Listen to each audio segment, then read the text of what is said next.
right, here we are. So we finally finished digging on this extension. There's an island of dirt. And let me show you how deep. So check it out. We actually went 4 foot deep. So we are actually 4 feet down below the frost line. Here's a post you can see there. Here's another one, 2, 3. That one is probably the best I can unfortunately get there. Let's see if we can zoom in there. Here you go. But that's below 4 feet already, and it keeps going.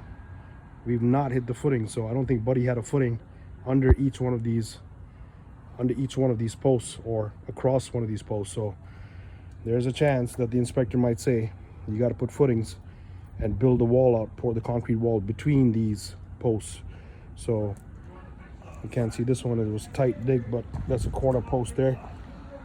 And then on the other side, so there's one over here, you can see right there, and there's the second one. So there's 1, 2, 3, 4, 5, 6 on the other side, and 7.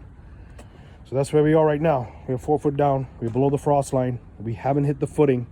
Okay, we don't know if there's one there. We got to call inspection.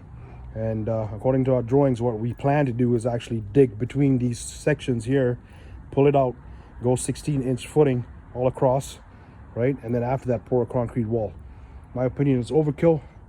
I'm gonna let you know what the inspector says, because we're below the frost line. Sometimes they might just say, you know what, backfill, or maybe insulated with rigid. Because we're below the frost line, you got to insulate. Buddy didn't insulate clearly over here, but let's see what he says, and I'll let you know. You know what it is. Real estate investors have. Call us if you got something like this, because I love these kind of projects.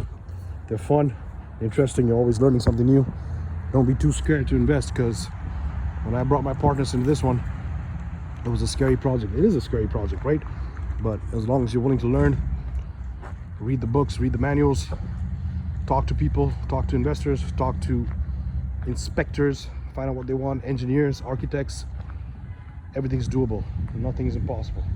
All right, follow the story and we let you know what happens. Peace.